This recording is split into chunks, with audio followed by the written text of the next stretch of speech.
लोग कहते हैं कि परिवार साथ हो तो दुनिया भर की खुशियां मिल जाती है, लेकिन अगर परिवार ही मतलबी हो तो जीवन की हर खुशियां छिन जाती है। इंसान तब तक सहन करता है जब तक उसकी सहन करने की क्षमता होती है। उसके बाद वो ना तो रिश्तों को जरूरी समझता है और ना ही अपनों को। ये कलयुग की दुनिया है जनाब। यहाँ कदर उस इंसान की नहीं होती जो सच में रिश्ता निभाता है। यहाँ कदर उस इंसान की होती है जो दिखावा अच्छा करता है।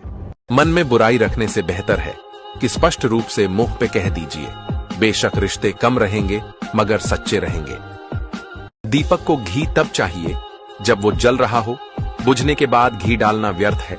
उसी प्रकार इंसान की कद्र समय रहते कर लीजिए, वक्त जाने पर अफसोस करना व्यर्थ है। गलतियां तो बहुत हुई जिंदगी में, लेकिन जो गलती लोगों को पहचानने में हुई उसका अफसोस सबसे ज्यादा है। जब बुरे दिन आते हैं तो बुद्धि भी घास चरने चली जाती है।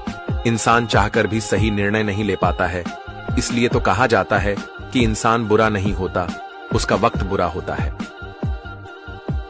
चाहे कितना भी ऊंचा पद प्राप्त कर ले, चाहे कितनी भी बड़ी डिग्री हासिल कर ले, अगर बोलने की तमीज और इंसानियत नहीं सीखी तो वो इंसान अनपढ़ के बराबर है।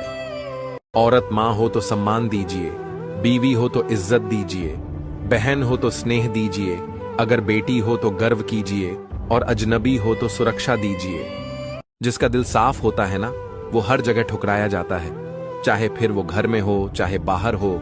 क्योंकि आज कलयुग चल रहा है तो कलयुग में सिर्फ 10 मुंह वाले ही जिंदा रह सकते हैं। फरेबियों से फरेबियों की अच्छी दोस्ती होती है, अच्छे लोगों की नहीं। अगर घटिया लोग तुम्हें ठुकरा रहे हैं ना तो खुश होना चाहिए, दुखी होने की जरूरत नहीं है, क्योंकि आप बच गए उनके जाल से। गलत लोग आपकी अच्छाई से भी नफरत करते हैं और सही लोग आप में बुराई जानकर भी आपसे प्यार करते हैं। यही संबंध की परिभाषा है। औरत की ताकत तो बस इतनी है कि उसे मकान दो तो घर बना देती है, उसे अनाज दो तो खाना बना देती है, और प्यार से बात करो तो वो अपना दिल लुटा देती है। वो हर चीज को डबल करके देती है, चाहे गुस्सा हो या प्यार हो। यदि आप अपने घर में शेर बनकर रहेंगे तो निश्चित ही आपकी पत्नी दुर्गा बनकर आप पर सवारी करेगी, किंतु यदि आप अपने घर में नारायण बनकर रहेंगे तो निश्चित ही आपकी पत्नी लक्ष्मी बनकर साथ रहेगी। घर बर्बाद होने के 2 मुख्य कारण। पहला, सास हर दिन फोन पर अपनी बेटियों को अपने बेटे बहू की एक एक खबर पहुंचाती है।